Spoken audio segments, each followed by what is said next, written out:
Welcome to the Enneagram 2.0 podcast. I am Uranio Paes. And I'm Beatrice Chestnut. And today we're going to talk about some of the basic characteristics of each of the 9 types. And this will serve as both an introduction for beginners. You may be starting your Enneagram journey by listening to our podcast or at this current moment in your life. But we're also going to put in some things we think will be very interesting for people who have more experience with the Enneagram system. We'll talk about myths and stereotypes that often get perpetuated about the 9 types that we'd like to point out and hopefully work against. That's very good. It sounds very good, Bea. I believe that people who are beginners, though, need to understand a few basics of how to listen to this podcast looking inside.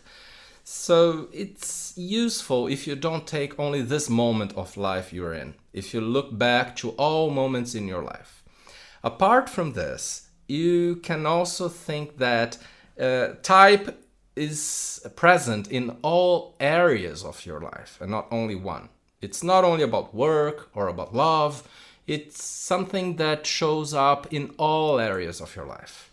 Bear in mind also that although we may have features of all 9 types, or at least features of a few types, like we can identify ourselves with some things we're going to say about all 9 types, that one of those is really more meaningful, like it's more central, and people of that type have those characteristics as something that is more difficult to not to have or to overcome. Yes, exactly. So let's start, Bea. And usually we start on number 8 and not number 1. Would you like to explain why? Yes. So there are actually 3 groups of 3 types. So we'll talk about 9 types, and next time we'll talk about the 3 centers of intelligence. But our body is a center of intelligence, our heart is a center of intelligence, and our heads are centers of intelligence. This is based on a more Eastern view of the human being, that having 3 co-equal centers through which we process information from the outside world. And we start with the body-based types, right? Our guts, I think, develop first before we're born. And so we start with 8, 9, and 1 because those are the body-based types. And then we go to 2, 3, and 4, which are the heart-based types. And then 5, 6, and 7, which overuse the head center. That's another way of saying it.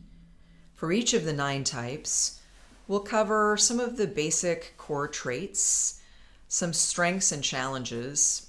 Although it's important to remember, while each type does have strengths and specialties, we don't want to think too well of the ego. These are ego games, so we want to be thinking about these types with an eye toward always growing. It's always about growing beyond the ego, not kind of making the ego better or making things easier for the ego. But we will talk about strengths because it's important for people to understand that all types have gifts and qualities and things they're good at.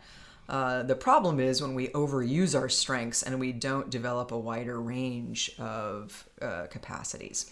And we are going to cover the inner experience, as we said, and not only the outer behavior. Exactly. The inner experience, as well as the blind spots. And the challenges in the blind spots lead us to talk about the developmental path for each of the types, too. Which is very, very important.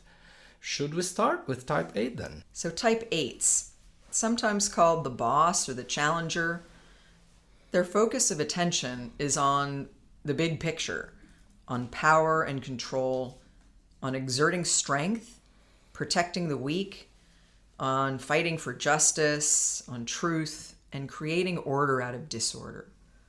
They tend to avoid being vulnerable or weak, and their strengths are that they are direct, powerful, strong, generous, protective of others, assertive, hardworking, decisive, and action-oriented. However, their challenges are being in touch with their own vulnerability.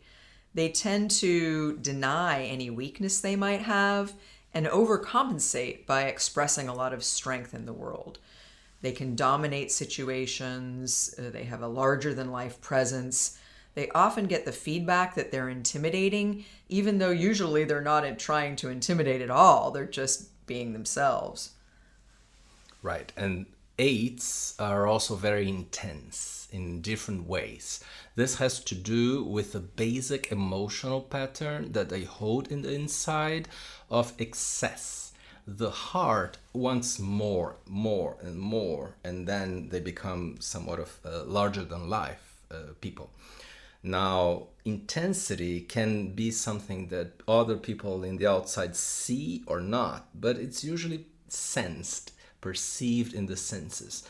Now, eights also direct that intensity towards what they do in relationships and in how they deal with themselves, like either working too hard or sleeping too much or having too much leisure or whatever. Or too much fun. Too much fun, yes, too much anything. Yes. In one of Helen Palmer's books, she said they're too long, too loud, and too late. There's a lot of excess, as you say. Right. At low levels of awareness, eights can be combative. They can be too strong. They sometimes don't know their own impact. They can shut people down. But when eights really work on themselves and develop their higher aspects, they can really blend being strong in all the good ways that they are with being much more in touch with their vulnerability, such that they balance out their incredible power that they just naturally have with a more softer side, and they can express more of their sensitivity and be more empathic with others. Yeah, and that becomes even natural. And the trick for that is that when they get in touch with pain or some lack of self-confidence or some sadness or even fear, they feel like they're getting smaller, but from other people's perspectives, they are getting more courageous, more strong even. And that makes other people feel good about them. Yes, it really helps eights to remember that the biggest mark of strength is the ability to be vulnerable. And it's useful to know that not always people will attack you if you're an eight, if you open up to vulnerability. Right. But early programming can make eights feel like they can't leave any space for that. They just automatically go into forward momentum, into action, into deploying their considerable strength in the world. So some of the myths and stereotypes about eights are that they tend to be bullies, that they are totally insensitive. What else? What do you think are some harmful stereotypes that get attached to eights? I agree with these. I think that sometimes people think they're totally insensitive and that they don't have feelings. And I think they do have feelings. Sometimes it's difficult to show, to express in a direct way that would go against the identity they try to form. But also they get bullied a lot for being eights. Right. But they get misperceived as always being angry or always seeking conflict. When most eights will say it's not that they like conflict, it's just that they can do it and they'll confront someone if they need to. What if it's just sometimes the other person's responsibility to be a little more direct and authentic? Exactly. Now, when eights work on themselves and they notice the ways that they actually do feel vulnerable, because we all feel vulnerable, they can really reach a good place and express the higher aspect of a kind of innocence, a kind of readiness and openness to be empathetic with people and to meet whatever comes from their true self. Nines are sometimes called the mediator or the peacemaker. The focus of attention for nines is on others' priorities and agendas, on seeing all sides of an issue, adapting to others or even over-adapting, and on maintaining comfort and avoiding conflict. Nines tend to avoid conflict because to them, whether it's unconscious or conscious, they believe it leads to separation. They also avoid their own anger. It's said that nines go to sleep to their own anger. And eights, nines, and ones, in addition to being what we might call the anger triad, and that it's their core emotion, are also the triad of self-forgetting. And nines really represent this self-forgetting, this going to sleep to one's own agenda, to some degree to one's own desires or anger. Nines' strengths are that they tend to be easygoing and adaptive, supportive, good mediators because they're motivated to diffuse conflict when it does happen, affable, friendly, helpful, and really good at building consensus. The challenges associated with these strengths are being aware of their own anger. Anger is connected to power for nines, and sometimes they don't feel like they have power in the world to express themselves or exert the strength they do have because they're so focused on others. And usually early on, they may have had an experience of other people being more powerful or having louder voices, and sometimes they felt like they got overlooked. So they take the path of least resistance and go to sleep to their own desires and wishes and preferences and even opinions, and go along with others as a way of getting along with people, creating harmony, which is a big priority for them, and avoiding conflict. Right. I think that it's essential to know one aspect of how all that starts with nines. They lose the vital energy that they have when they start paying attention too much in the outside to external demands. So the energy goes down for themselves. They can be really active in the outside, doing a lot, but mostly for other people, for other things, for their house, for the pet, but not for themselves. When they need to focus back on themselves, the energy goes down. It's not easy for nines to put themselves first. And also, it's not that easy to start new processes.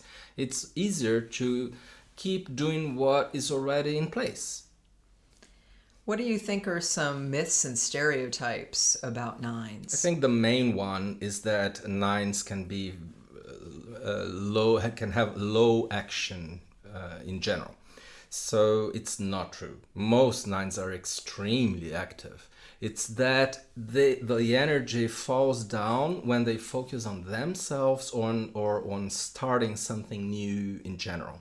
Right. It's like they lose energy when they need to focus on their own priorities. Yeah. But they have a lot of energy when they're doing things for others or working on things that will create more harmony in the environment. Yeah, and another myth is that nines only agree. You know, many times they show that like if as if they are agreeing, but in the inside they are just saying to themselves, I won't do that. Right. You know, that other people are asking them to do, and they can be quite stubborn. Yes, yes. They may seem passive because sometimes they go to sleep to their own preferences, but they can be very active, and they aren't necessarily always passive in everything they do. Right, and they one other myth is that some people think they are just followers, and it's not true because even nines are perhaps the most resistant against authoritarian people. So they will not follow you unless they are really in agreement in the inside that that should be done. And it's not because someone is nice that the person is complying to everything you would like them to comply. Right. They say yes, but mean no sometimes. Yes, many times. I think it's really important to understand nines can be passive resistant or passive aggressive. Now, they go to sleep to their anger, but when we don't experience the emotions that are inside us consciously, it doesn't mean they go away. It often means they leak out in other ways. And for nines, because they tend to be unconscious of the anger that they have, they can do things like be stubborn or drag their feet or not make decisions or just get passive when it comes time to take action, especially if they feel like other people have been telling them what to do or being disrespectful. They can get passive aggressive, and that's very important for nines to be aware of. And when nines can become more in touch with their anger, when they can get to know their own agenda, when they can do the inner work that it takes to connect more to themselves and their own priorities, they can really balance out their very positive attention and support on others with a more empowered presence in the world. Type 1 is sometimes called the perfectionist or the reformer. And their focus of attention is on right and wrong, on detecting error to correct it. They automatically see how things aren't quite right and how they could be made more right or perfect or better, on being responsible and on being ethical.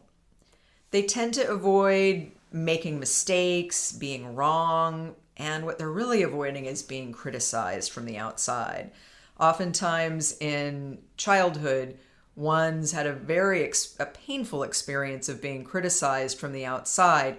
And so it's as if they take in that critic and develop an inner critic that monitors what they're doing from the inside so that they will be good. Ones often say they wanted to be a good boy or a good girl. And so their focus is very much on doing the right thing. Whether it means doing things better or being virtuous generally.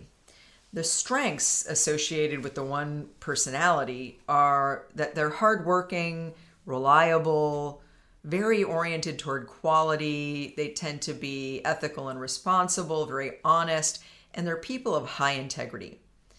The challenges that go along with that and the blind spots are that they tend to be unaware of their anger. And again, 8, 9, 1 are what we call anger types.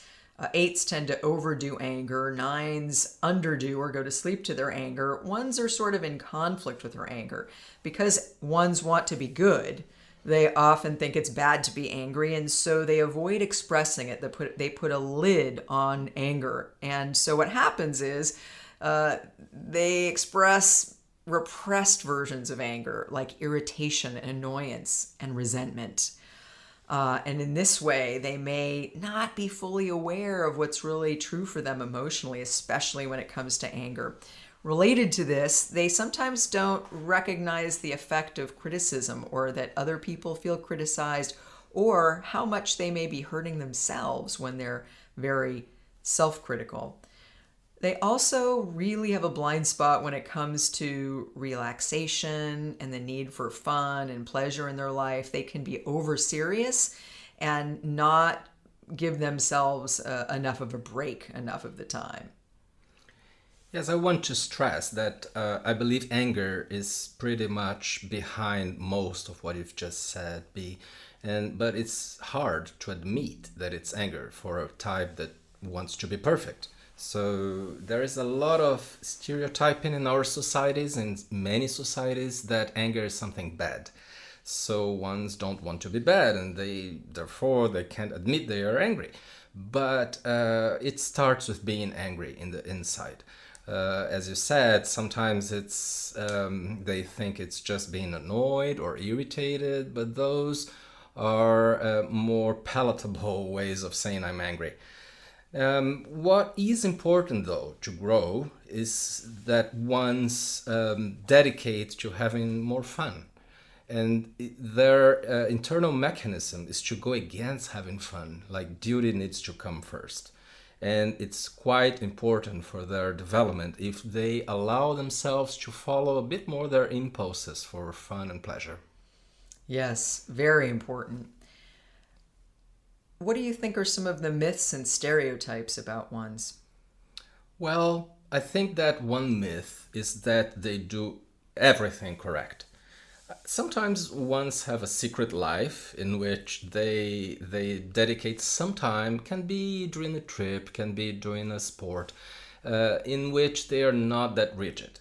Related to that, I think some people have the misconception that all ones are perfectionistic about everything. It's kind of related to what you're saying, but that every single thing they do has to be neat and orderly. And most ones will tell you that's not true at all. They may be perfectionistic in one area of their life. Maybe their desk needs to be in order, but their car may be a mess, or they may forget things. And I think it's important to remember that not all ones are even perfectionists, and when they are tending in that way, they don't really apply that to every area of their life. One thing I wanted to add about the one's anger is that is the question of why are ones angry? What are they angry about? I think it's important to recognize that because they're always trying to do the right thing, and they see that other people aren't always trying to do the right thing, that can make them angry. It's sort of natural. Like, for instance, a one would never litter, but then they see other people littering, and it naturally inspires anger. So I think it's important also to understand about ones that they're angry often for good reason. It's just they develop a kind of inner conflict around anger that can be very hard, chiefly for them, but also for the others around them sometimes, when they don't give themselves permission to have their feelings and their impulses. But when they do, when they can accept more of their feelings, like you said, get more in touch with the ability to relax and express their instincts and impulses and not have to control themselves so much and be so responsible, they can be light and funny, and they can really mix a kind of serious, hardworking nature with someone and become someone who's more fun to be around and more loose and happier. Right. Now, one funny thing, we sometimes say that while the other 8 types need to improve somehow and get better, we say that ones need to get worse. They need decadence. Yes. I love it. I love it when you say that. So I think that's a great thing to end on for ones. The focus of attention for twos is on other people, similar to nines. They focus on how other people are feeling, what other people might be needing. They focus on relationships in general and on gaining approval from other people. They tend to avoid being rejected or disliked or disapproved of. And their strengths are that they tend to be caring, upbeat and friendly, energetic, service-oriented, supportive, and interested in people. The challenges are knowing their own needs, first of all. This is a big blind spot for twos. They often really just don't know what they need. Sometimes they may not know how they're feeling, because twos who haven't done a lot of inner work on themselves sometimes either don't know what they're feeling or try to avoid expressing feelings because it's uncomfortable. If you're trying to connect with someone and you have an uncomfortable feeling come up, that can be hard to know how to deal with. It can be embarrassing if you get emotional in front of somebody else. Also, the value of being direct with people can be hard for twos. They can want to just make people feel good and say nice things, and it can be hard for them to offer constructive feedback. Finally, another big blind spot and challenge that's very important for twos to learn about, so if you're a two, you might want to really listen to this. It has to do with how helping others, supporting others can be about a desire to be indispensable and ultimately about power and control and even manipulation. It can be a way of having a role in the lives of the important people around you. And sometimes twos think that when they help others, it's purely altruistic.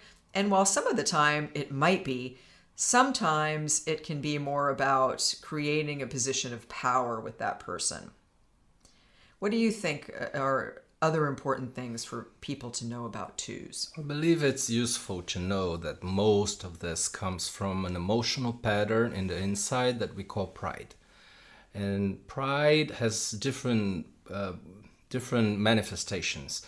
So twos may feel pride when they believe they don't have needs, only other people do, or that they have the solutions for other people's needs. or they may be feeling proud when they get extremely happy when they help others, or when they become important for others. So there is this internal sensation that I need to be more than I am, more than a human being, like a superhuman. More important. More important, yes, because there is some kind of comparison, standing above, somehow. Right. And also important to the people you care about so that they'll consider your needs. Indispensable. Right.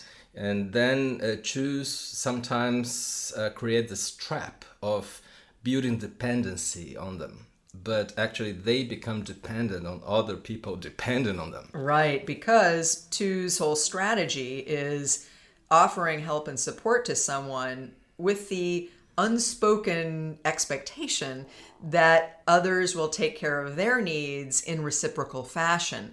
Now, this is problematic because twos, like all of us, think other people see the world the way they do. They imagine this is true, and so they may help someone a lot, expecting that person will then do the same for them.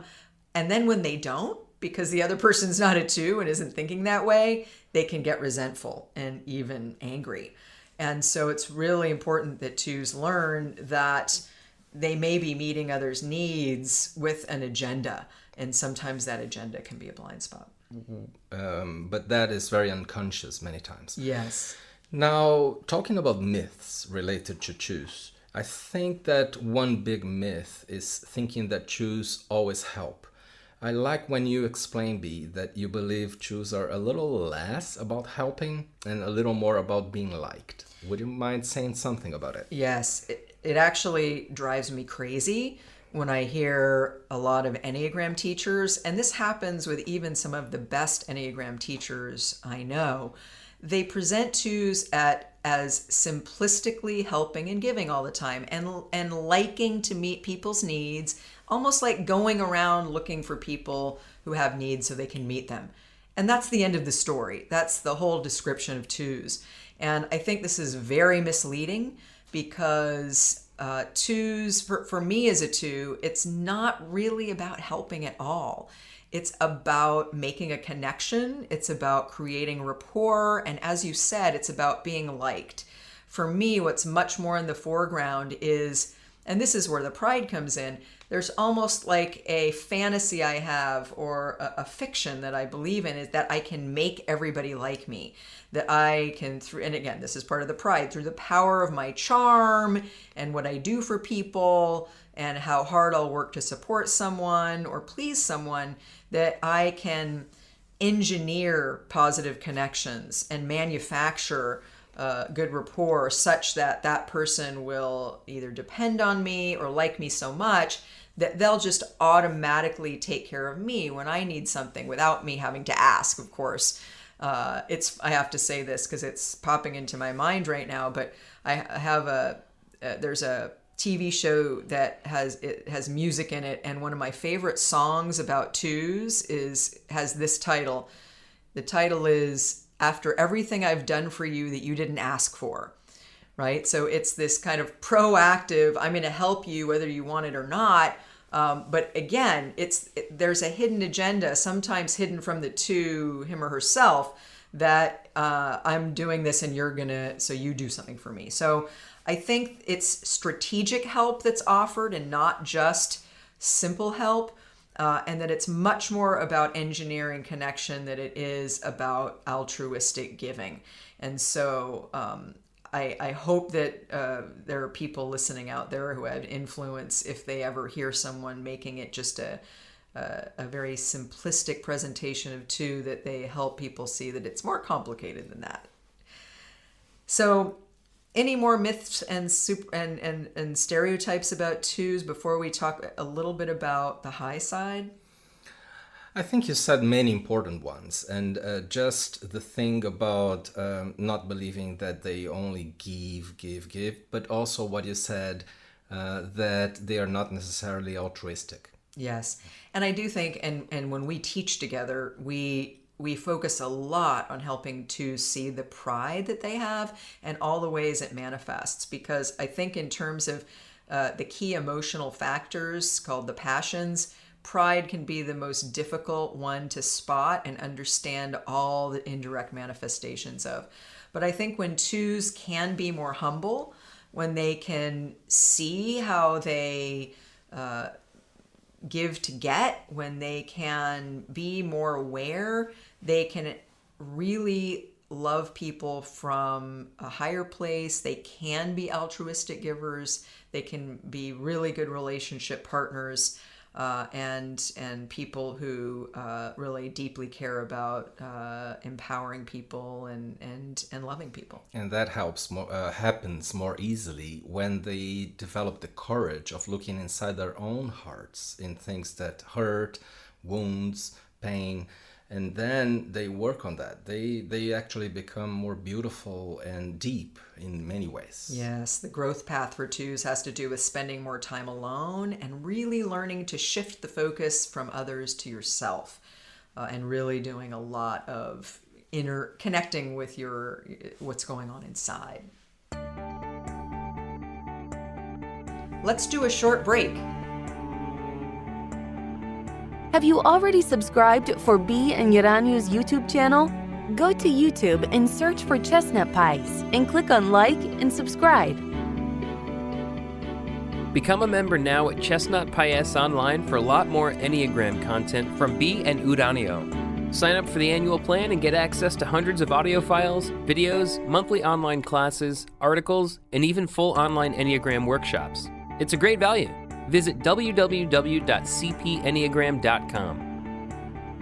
Bea and Uranio offer much more high-quality Enneagram content on www.cpenneagram.com. If you are an Enneagram enthusiast, visit the website now, www.cpenneagram.com. Sometimes called the performer or the achiever. This is a type who focuses attention on tasks and goals, on achieving.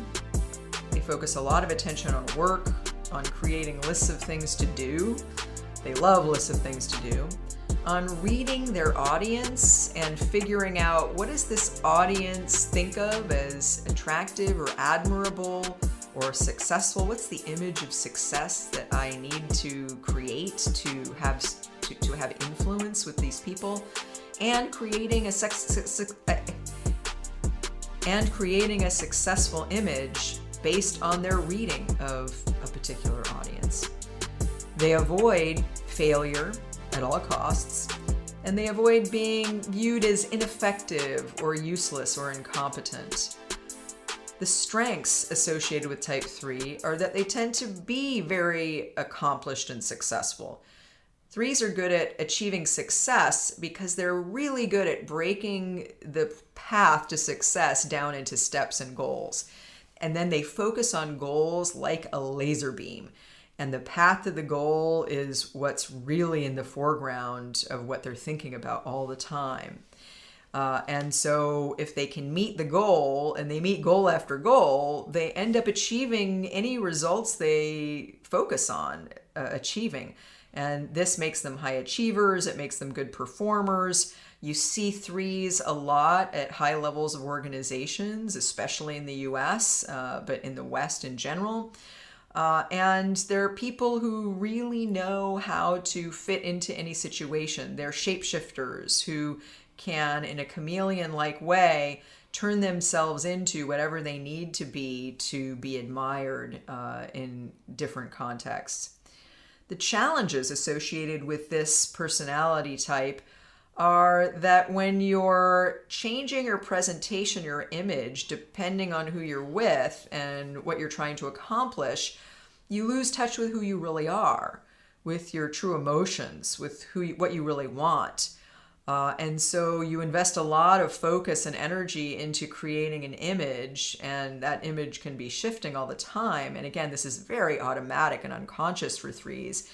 But that tendency to shapeshift leads to not being connected to your true self, on who you really are and how you really feel. And so another challenge is an inability to slow down or stop.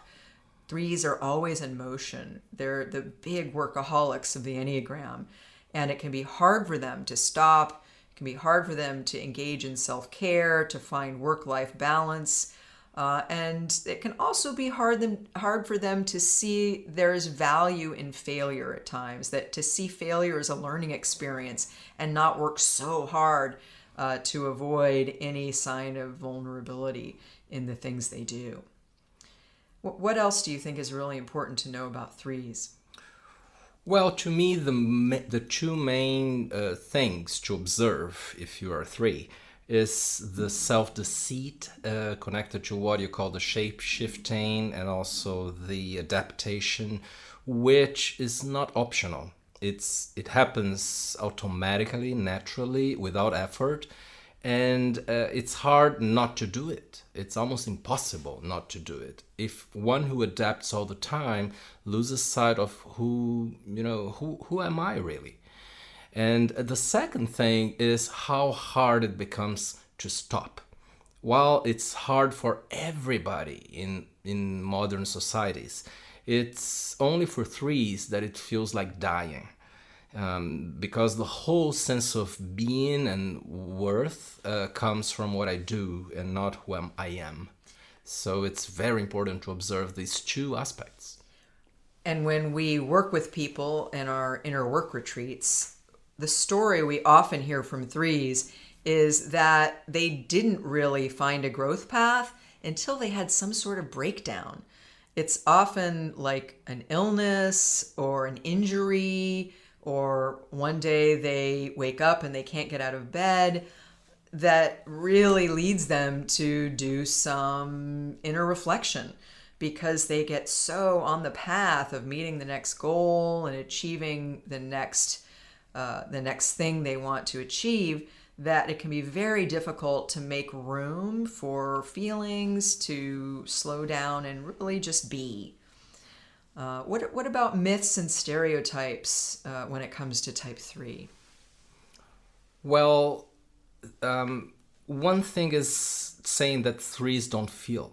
That's not true at all. Feelings are always around because they are the center of the heart triad on the Enneagram. Now, what they do is that when feelings come, they push away the feelings. Unconsciously, of course, Very right? unconsciously. Very unconsciously. But they are around. So deep inside, they are feeling types.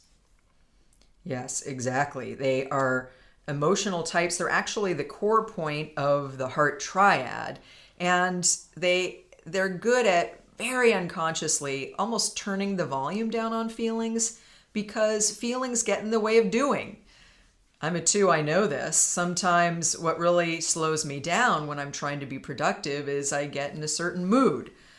3s are very good at just going into motion so that feelings don't arise. In fact, one of the motivations for 3s working so much without breaks is if they do take a pause, emotions are right there. Like you say, emotions will rise up whenever there's a break in the action. And so it's completely false to view 3s as not being an emotional person. Right. So when 3s are able to really work on themselves and slow down and get to know who they really are, they can become much more productive than they ever dreamed they could be, because the paradox here is that when you're in touch with your real self, you can be more creative, you can find work that has real meaning and purpose, and in the big picture, you can actually be more efficient and effective, because you're not just doing things because of an image or because of a work goal. You're doing things because they matter and it's coming from a deeper place. So when 3s get in touch with their heart, they actually get more in touch with their true selves, who they really are, and also have much greater life satisfaction. Sometimes called the artist or the romantic, the focus of attention for type 4 is on feelings, usually their own. And type 4s are probably the most emotional type on the Enneagram. They may not always show their emotions, but they tend to be in touch with their inner state. Also, their focus of attention is on the status of connections, how disconnected or connected they feel to the people in their lives. They also focus on self-expression, on being special or unique. They focus on what's beautiful, what's aesthetically pleasing, and also on what's missing. Finally, fours are said to have comparing minds, so they make comparisons between themselves and others, and often thinking of themselves either as lower or less good than others or superior to others. Fours avoid being misunderstood. They also avoid abandonment or feeling ordinary or whatever feels mundane. They like the extraordinary, and they don't want to feel like they're just like everybody else. They want to stand out. The strengths associated with type 4 are that they're emotionally empathic. They often sense or feel what's going on at an emotional level below the surface with people. They're very intuitive in that way. They have a keen aesthetic sense. They really know what looks good and what doesn't to them, and they have a very clear creative vision. And they value authenticity. Fours are good when it comes to emotions because while other types can think it's not good to be emotional, or they can unconsciously avoid feeling certain emotions, fours are champions of being emotionally authentic. They believe something along the lines of, if you feel a feeling, you might as well express it. As long as it's authentic, that's okay. There's nothing wrong with feelings. Emotions are valid, and it's good to be authentic and be who you really are in the world. They're also truth tellers. They will speak inconvenient truths or speak truth to power. They say what's going on beneath the surface, the elephant in the room, sometimes when other people don't want to hear it, when it's an inconvenient truth, but fours tend to be courageous in that way. What's challenging about being a 4 is seeing the positive in the here and now. That habit of noticing what's missing can make it hard to see what's good, what's going on that's actually working really well. Also, owning their own positive qualities. 4s can have a belief, unconscious or conscious, in their own deficiency or inadequacy. They can sense or feel that they're not as good as other people. Also, it can be challenging to manage their strong emotions. They can tend to have high highs and low lows and be kind of up and down emotionally. Sometimes their emotions can get very strong, such that they can be problematic in relationships. So it helps 4s to learn to rise above their emotions and find more equanimity. What else do you think is important to understand about 4s? So when you talked about the comparing mind, I think that's very central. And many of the other features that you described so well, I think come from that. So the comparing mind needs to be correctly understood here. So when 4s compare, they are placing attention in what's absent, in what's not present, in what they don't have or what they are not experiencing. And they need to understand that they develop an impression that may not be accurate, that other people have that better than they do. So the comparison is quite constant. While all of us compare ourselves and put ourselves, in second place, 4s do it all the time. And many times it's not in the second place, but put themselves last. Or they also go do something about it, but out of that comparison, out of that feeling that I lack something.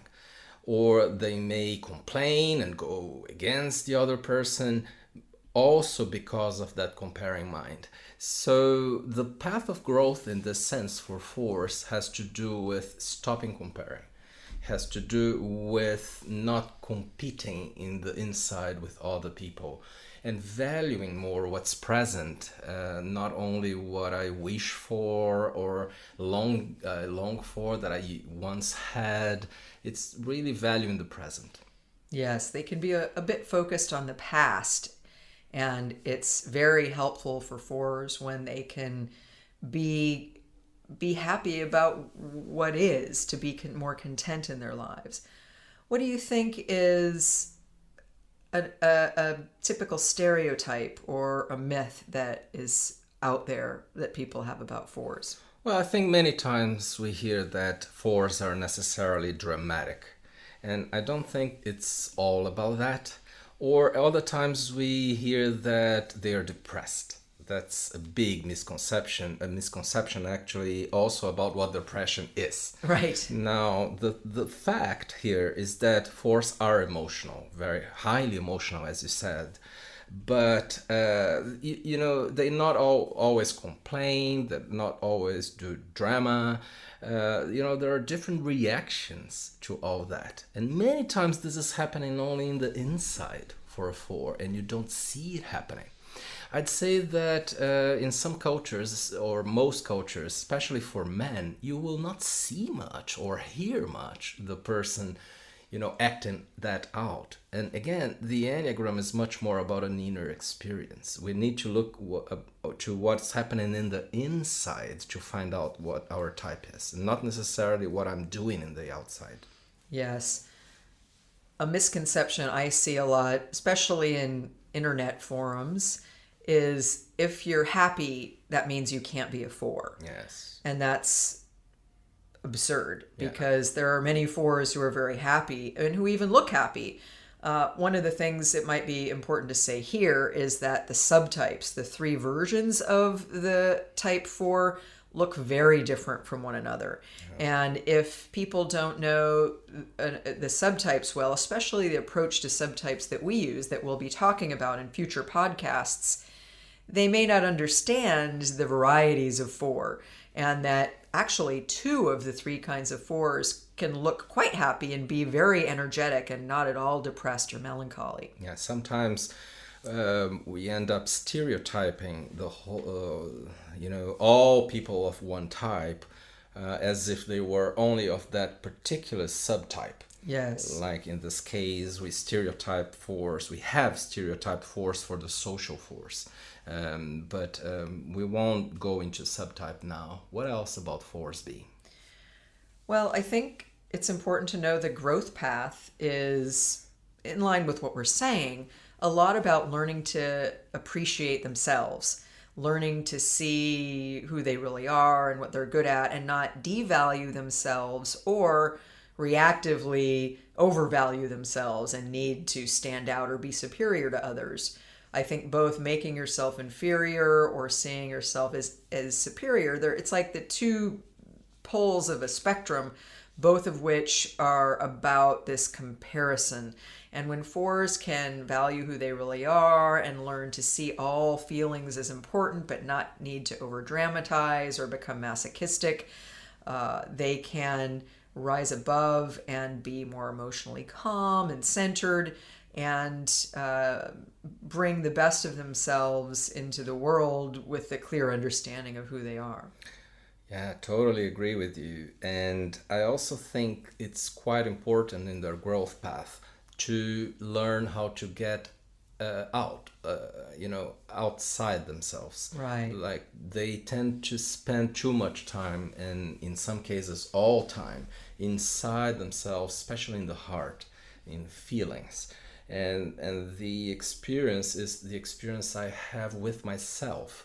So it's quite self-referencing. Now, when 4s learn how to go outside and experience reality that is happening out there without coming back to interpret that, then many good things happen to them. Like placing attention in the outside without coming back to the heart.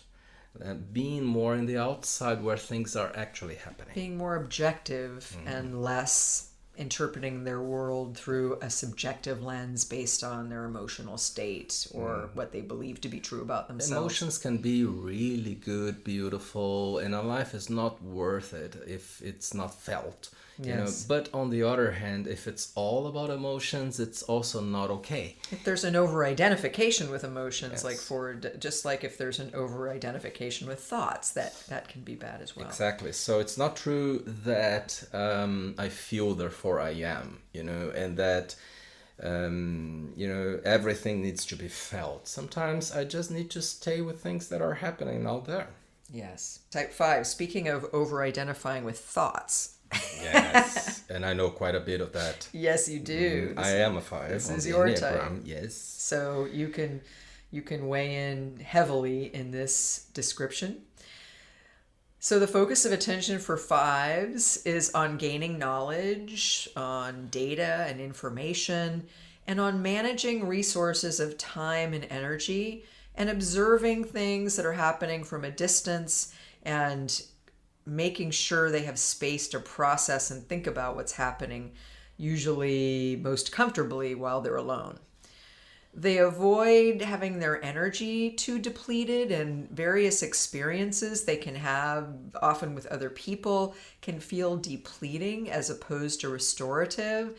And they can also feel uncomfortable sharing too much personal information about themselves or getting too emotionally entangled with others.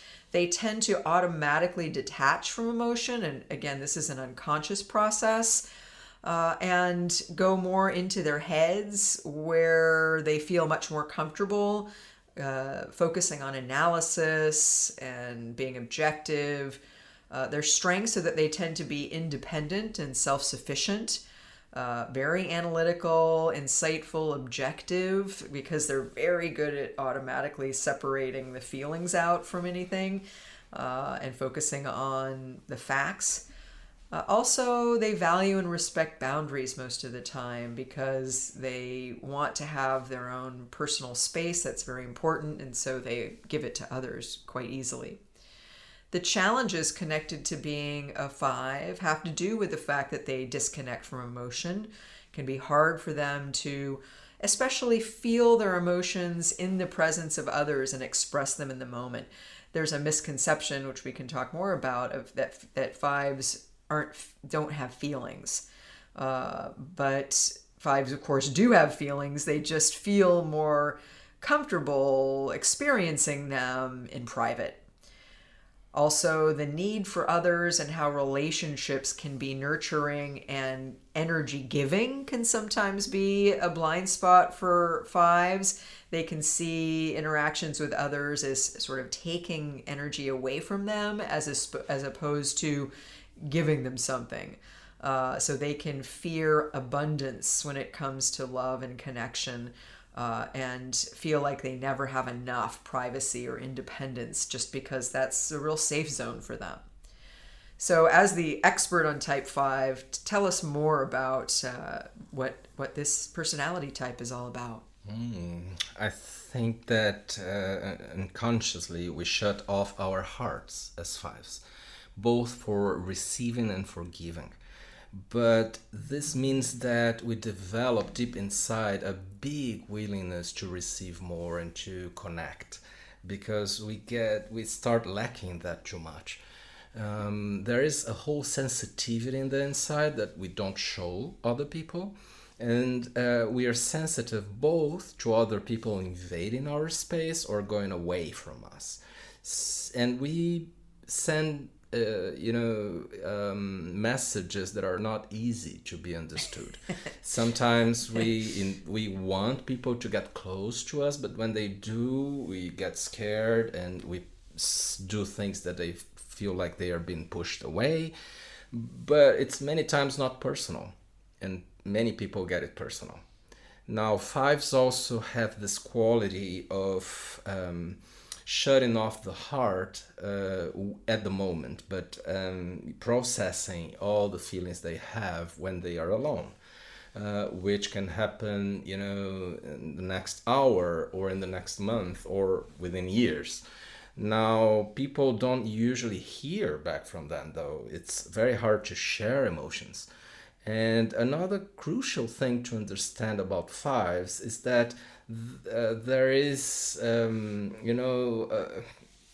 grief about being lonely, and there's a misunderstanding usually about this. People think that 5s just like to be alone, It's true that it's a lovely moment for a 5 to be in the very good company of ourselves, and not nobody else. But at the same time, we suffer with the lack of connection, and it feels many times more like not being capable of staying connected than really not wanting to. And there's the thing about 5s that many 5s, including myself, report that they feel a little weird, different than Socially other people. awkward. Socially awkward, yes.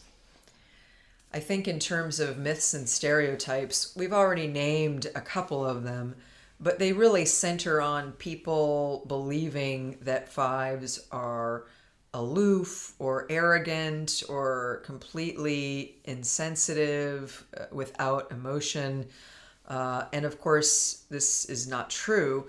And I think it's sometimes difficult because when 5s don't come forward with what's going on inside and they don't say anything, it's easy for people to project their ideas of what's going on with the 5 onto the in that space. And so sometimes I think people don't realize that 5s are hypersensitive. Part of why they need so much space is because they're so sensitive to other people. And usually, like you said, far from feeling aloof or arrogant, there can be more of a sense of awkwardness or discomfort in sharing themselves with others, which can lead to a need to withdraw, which can look like, to some of us out here, like you don't care about us. And of course, that's a difficult situation. Yeah, very well explained. Any other myths or stereotypes about 5s? I think that it's really not true to say that we don't feel. I think we do, and it's harder to share. Also, people don't really know the degree to which we can disconnect and the importance of privacy for us. Like, oh, I may be a 5 because I like privacy sometimes. That's not the case of a 5. 5s don't like privacy, they need it. Yeah. And it's not sometimes, it's every day, several times a day. So, and if we don't have privacy, we create it. There's this interesting technology of being alone, when we are with other people, like creating a bubble around us. Yes, you can disappear and go away while being physically present. Of course, yes. Yeah. And the mind is very active. So we disconnect by thinking of what is being said and creating ideas over it, or thinking on all causes and consequences. So there is a big disconnection by using the head or overusing it. So tell us a little bit about the growth path for 5s. How do 5s get to be healthier versions of themselves? First, I think they need to get to the body, and then also to the heart eventually. But it's being able to do before thinking a bit more, being a little more practical, a little less philosophical at times, being someone who seeks for connection and goes for it with a little more like zest, and therefore they feel energized.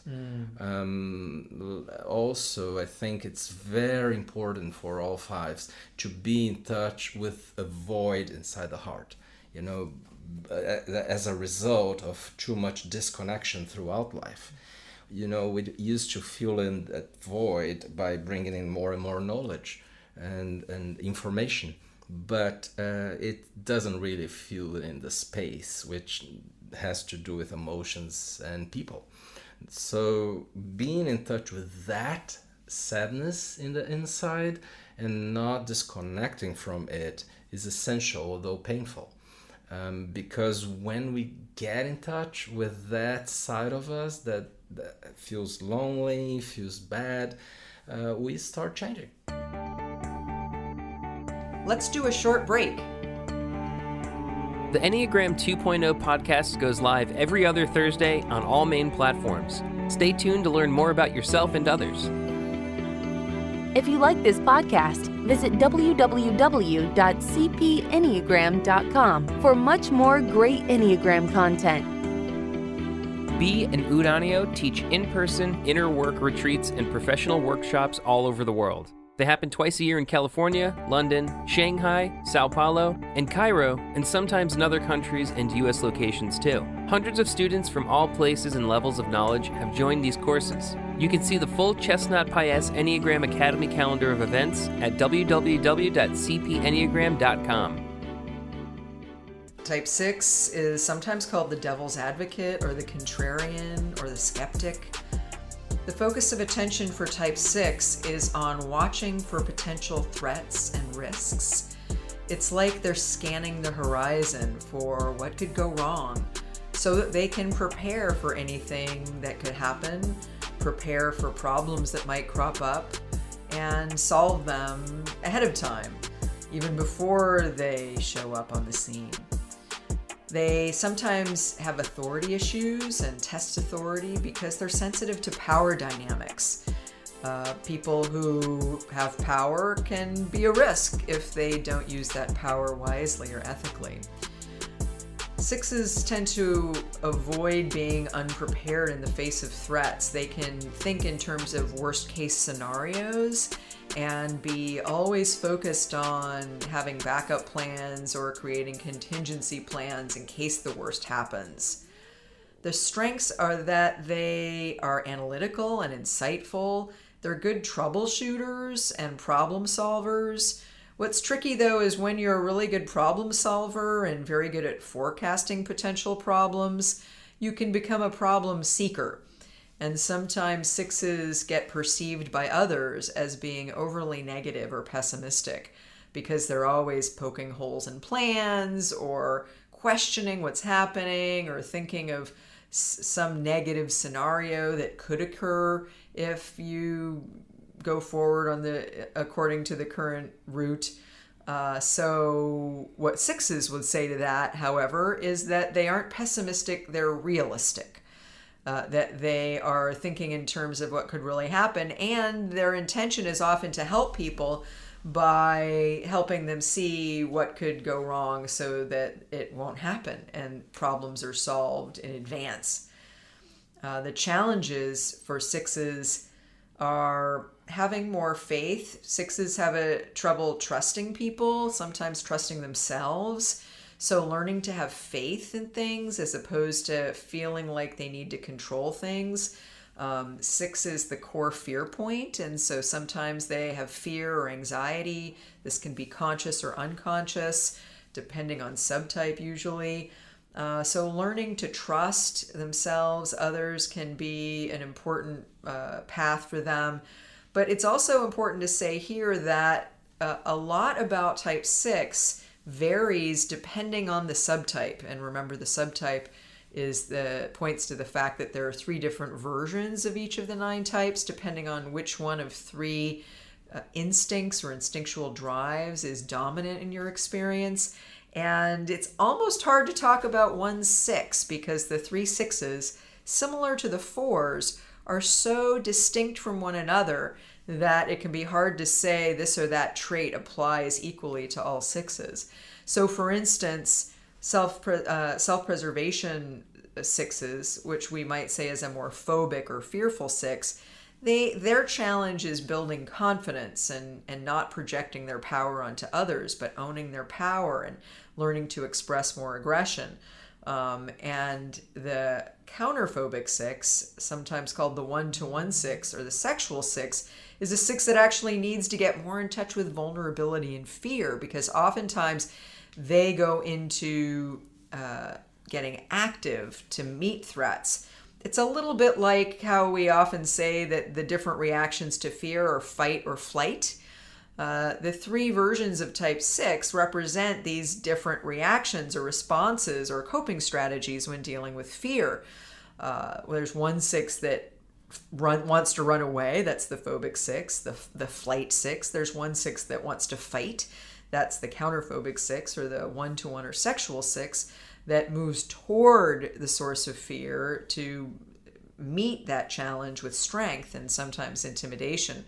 And then there's a third six, the social six, that's a kind of a mixture of phobic and counterphobic responses and basically looks for a good authority to know what to do. Again, we'll talk about the subtypes more later, but it's important to mention at this point only because the 3 sixes can be so different.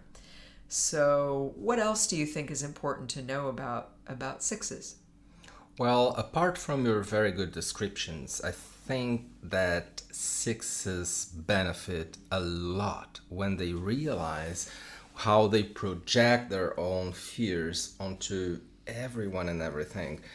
And therefore, the root of the fear is not outside, but inside. So fear is a given here. And it's differently from other people. It's not fear of something. It's fear, period. Fear is the dominating emotion for all 3 subtypes of sixes that you've just described. So because I feel fear, I go outside and I start looking at reasons, potential reasons for me to be feeling fearful. And I see those in people who might be threatening, in situations that might be challenging, and so on. So if a 6 becomes capable of going back in the inside and staying in touch with the fear, and go somewhere beyond it, there will be courage. By the way, fear is not the absence. Courage is not the absence of fear, but the capacity to stay in fear and go ahead despite fear, without reacting in the fight or flight mode, but just staying with fear. And and also maybe we could talk a bit now, Bea, about the the myths that sometimes surround the descriptions of sixes.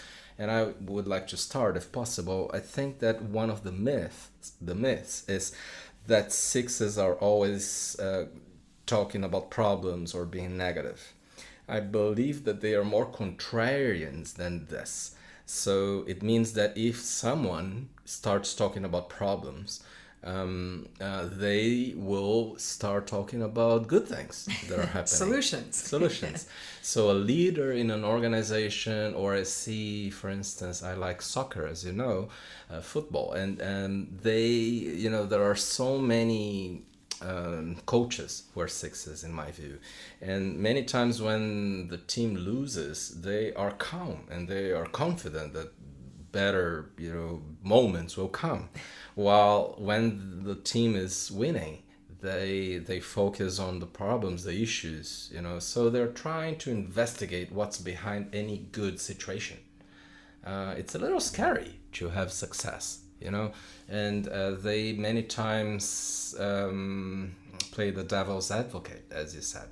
Yes. And it reminds me that they can actually be quite self-deprecating. They can often be humorous in that way, and they often don't have big egos. They can be humble, which I think is a good thing. Another stereotype I would say is that the fear associated with type 6 makes them somehow weak or cowardly. Now, I think the fixation, which we'll talk about, the mental habit of 6 is cowardice. So there is that tendency. But I think most 6s you meet in real life are actually quite strong. And this shows in the fact that they tend to be calm in a crisis, because they're so used to thinking about what could happen that when things actually do happen, they can actually be quite strong and bold, because there's a kind of readiness they have. And sometimes they underestimate their own strength, but the strength is there nonetheless. Any other myths or misconceptions about 6 that you would name? Actually, I just want to say that sometimes 6s find it a little harder to find their types because they question it. And they believe that they are not quite like that, so they try to see the exceptions first, or what is not very accurate, or find out if they are, just being right in what they are thinking or doing. So validation, reaffirmation is very important to understand as a chief feature of many sixes. But it's not about misconceptions, though. I think that sometimes just people think that they are too insecure, but it's really testing for danger, for inconsistencies, and so on. Yes. And I think when sixes do the work of getting in touch with their fear and learning to be more present with it and learning to really own all the qualities they have that make them strong and courageous, they can really be people who are both humble but also very powerful. Last but not least, we always make sevens wait till the end. It drives them crazy. Sometimes called the epicure or the visionary or the adventurer. The focus of attention for sevens is on the future, on planning for fun and pleasure, on looking at what's positive and even reframing negatives into positives, on whatever is really interesting or stimulating to think about or experience, on having multiple options so that you can avoid constraints, on maintaining a sense of freedom and freedom to choose. And they avoid having their freedom limited or curtailed in any way. They also avoid, and this can be a big blind spot for sevens, they avoid feeling painful or uncomfortable feelings. Part of the focus on what's positive is an unconscious drive to avoid feeling pain. And when I say pain, it could be anxiety, it could be hurt, it could be any number or range of negative feelings that sevens sometimes fear, again, often unconsciously, that if they allow that feeling in, they'll be trapped in it forever. And sevens sometimes don't relate to being fearful, even though they're one of the core fear triads. 5, 6, and 7, the head types have as a core emotion fear. They do have a fear of suffering. And again, sometimes this isn't very conscious. Their strengths are that they tend to be optimistic and enthusiastic. They're innovative, out-of-the-box thinkers. They tend to be adventurous. They love going on vacation and planning a trip, traveling into different places. They're very fun-loving, they're future-oriented, and they can be real visionaries. The challenges, however, are what I alluded to before: the value of pain, the value of sitting in discomfort, the way that if you go toward your pain, there isn't something that you're avoiding that's making you have a hard time focusing or that drives you to distract yourself. And also learning to live within limitations. Also learning to focus. Sevens can sometimes have a hard time focusing on one thing at a time because their mind, they're said to have monkey mind. Their mind skips around and thinks of a lot of different things all at once. But when they can, but when they can engage their darker emotions more and learn to be more in the present, that helps them. What else do you think it's important for people to know about type 7? I think it's very central, the tendency for them to seek for multiple options, multiple alternatives to everything they do. Like they seek for freedom in not feeling caught in only one course of action of any kind. So sevens make sure to open up possibilities and keep the windows open. Now, this comes to a cost because it becomes not very easy to finish projects when pleasure is not anymore present. And they jump from one thing to another at times. So this is essential to understand about sevens because many other things come from that. Even the positive thinking comes from that. Because I want to keep options open, I will get enthusiastic about everything all the time because I'm always changing. So if sevens want to change for better, they need to stop changing so much, So it's important to understand that this is a limitation that they have. They hate limits, but this limits them. Now, another thing important to understand is that sevens avoid pain by means of planning for their lives all the time in ways that will avoid suffering and pain. So they need to receive life as it is a bit more and leave what life is bringing me to leave, instead of just trying to leave only the bright side of life. So, what about myths or stereotypes about sevens? I think there's a big one thinking that sevens are all only optimistic. Yes, they look very optimistic and they communicate optimistically, but in the inside, they can be very pessimistic about a few things. Like they believe that if they get in touch with pain, pain will never end. So this is not very optimistic, you know? So this is one myth. What else?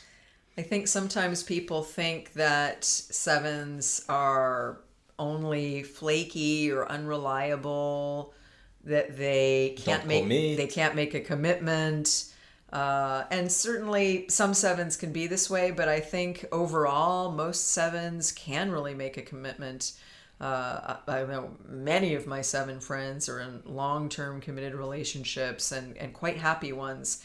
Also, I think sevens want to be taken seriously, and sometimes the way they behave can lead to people taking them lightly. But I think this is not what they want and often not who they are. I think that's another one.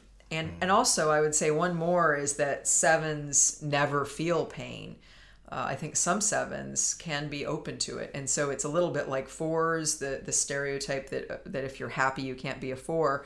Sometimes if a seven has, opened up to some pain or has gone through some difficulty in life and are forced to engage with some darker emotions, they can go there and they can actually be quite deep. And so I think that can be a stereotype that they're not capable of a certain kind of depth of emotion. Right. And when you see a seven who's truly developing and evolving, you will see someone who looks more serious, who's really grounded, and who's doing few things at a time, maybe even only one thing at a time, more focused, and having a lot of commitment, a lot of even detail orientation, being grounded at the moment, not just in the future as they are. That can happen. Sevens who develop get there. But of course, in personality, when they are still not there, it's all the opposite. Yeah, I think that's a really well-stated explanation of what happens when sevens do some inner work. They can be very balanced and be still very, very positive and happy, but coming from a more grounded place. Right. Coming from a place where they're capable of focusing and not being so overactive, not needing to pay attention to too many things at one time. Sometimes it's said they have bright, shiny object syndrome. They can be more sober. They can be more down to earth than sometimes they are. Sometimes they aren't when they're less self-aware.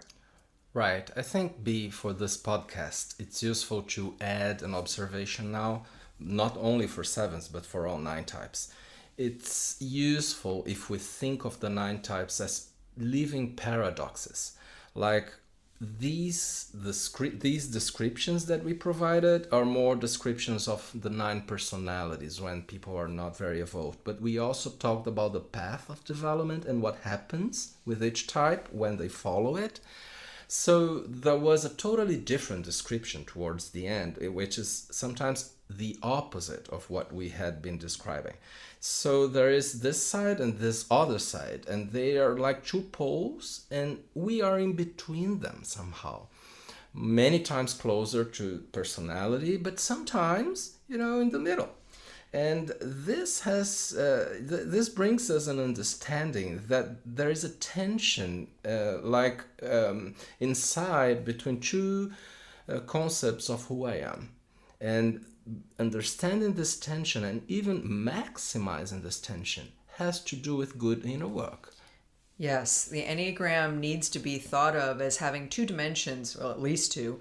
One, the horizontal, in which there are 9 different types, and all types are essentially equal in terms of their capacities and their challenges. But also a vertical dimension is what you were talking about, that there are different levels of awareness and different levels of consciousness. And so we need to always think about that. And what we've been describing today is a little bit the archetype in kind of the middle, and how when they're less self-aware, they can look a little bit different. And when they've done some inner work, how they can also look different in terms of what they are like when they're healthier. So it's important to remember that, and I'm glad we're ending on that point. By the end of each of our podcasts, we select a top 5 theme, anything Enneagram. And what is it today? Today, we're talking about our top 5 lookalikes, type confusions we've seen the most. So different types, pairs of types really, that get confused with one another. When you're trying to find your type, it really helps to understand some of the differences between types that can look alike or be confused with one another. So do you want to start? What's your number 5? Yeah, before I say it, let me just say that you and I have different backgrounds on the Enneagram, meaning that you grew up in the US and you did more work in there, and I did more work in Brazil, Latin America, although also in other continents. And I think that may point out just some differences between our answers. Also, the fact that I worked a lot in business for many years, and you also did a lot of work in business, but you were mainly the psychotherapist. Then there might be different experiences here. I'm expecting that there are some differences between you and I, but not many. Let's see. Yeah, let's see. Okay, so my 5th one is a draw. I chose 2 different combinations. So this is your type 6. Yes. Your top 6. My top 6. But I can't tell if which one was more common in my career. So it's a draw for me. So it's a difference between 6 and 9 first. Because I just think that these 2 types are the ones that usually find it harder to know they are either 6 or 9, and many times they narrow down to these 2 options and they don't know where to go. So some 9s, although everybody thinks they are calm, they think they are a little anxious in the inside. And some 6s, especially of some subtypes, especially self-preservation 6s, they tend to be very agreeable. Not all 6s. They are not in the inside, but in the outside they see very warm people, and sometimes they get confused with 9s. Now, the second option for me is number 5, and sorry that I'm sort of cheating here, having 2 different options for my 5th. But the second option is between 2 and 6. I think that they sometimes look alike, because 6s can be very warm and friendly, and 2s can be also a little doubtful. But it has to do with subtypes, especially the self-preservation subtype for both. What is your 5th? My 5th is 7 and 2. I think sometimes 7 and 2 get confused because they're both upbeat and positive. They both can be a bit hedonistic, especially the self-preservation 2. The social 7 in particular, and again, I know we're referring to subtypes, and some of you may not know what these mean yet, but we will be talking about subtypes in future podcasts. The social 7 can be more service-oriented, more focused on supporting others, and I've just seen a lot of people who thought they were a 7 and ended up being a 2. Usually that's the case. Every once in a while, someone who thought they were a 2 and ends up being a 7, usually a social 7. right? That's a good one. Yeah, I definitely agree that there are many confusions about that. What is your fourth, Bea? My fourth is 1 in 5. Now, usually this concerns this social one, which can look a lot like a 5, but I've run into people fairly frequently who think they're a 5 and end up being a 1, or think they're a 1 and end up being a 5. I think there are some similarities in terms of being intellectual, in terms of liking to be alone and work independently, of wanting things to be a certain way, things like that. Right, I see that. But I actually chose the confusion between 6 and 1, not 5 and 1 for my fourth. And this is because, we sometimes say for 6s that 10% of risk occupies 90% of the mind space, the head space. And for 1s, it's something similar, hard to tell the difference, which is 10% of error occupies 90% of the head space. Sometimes it's tricky because the end result might look alike. But they both can be anxious, and 1s, although they're body types, they sometimes look like being a little more mental. So yeah, there is some confusion around that at times. And 6s can be very responsible and dutiful, and sometimes that can be seen as a bit 1ish. Now, my third is, I think it will surprise you, but I looked back and saw that there were a lot of mistyping situations about this two, especially in business. So it's 4 and 3. So why have I chosen this? I think that people don't get too much in a doubt between these two types consciously, but I think there are many mistakes made because of this combination of 4 and 3. Not as much 3s that end up thinking they are 4s. At times, but not as much as 4s who thought they were 3s. Especially self-preservation 4s. Yes, but sometimes also sexual 4s. Yes. I think both have a tendency to see themselves as being 3s. So that is my third. What is your third?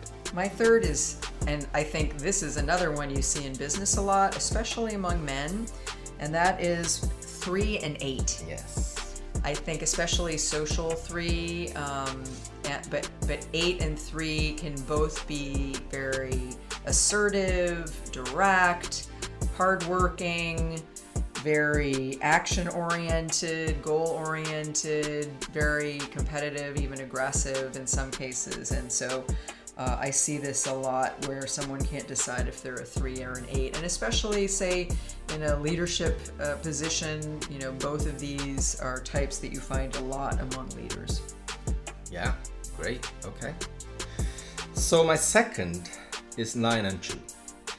Because, both of these types look outside a lot of times to other people. They lose touch with themselves in different ways, but they do.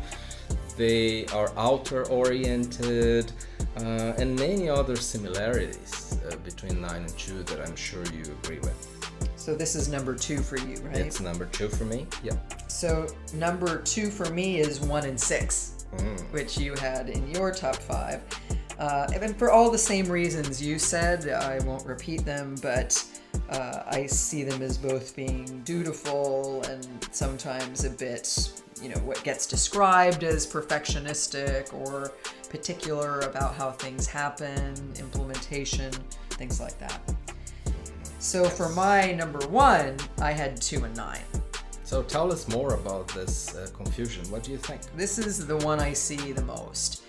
2s and 9s can look very much alike from the outside, and I see a lot of people mistyping themselves as one or the other. One of the first times I took an Enneagram assessment, I came out as a 9, and we know a lot of online tests are not necessarily accurate, and I came out as a 9, but I'm actually a 2.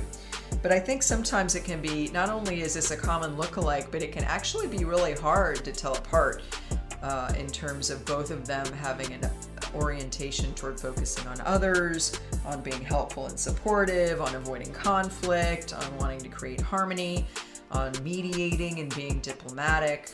There are very much similarities, and it can be a difficult matter to figure out if you're one or the other. I agree with that. Yeah, it's definitely very hard.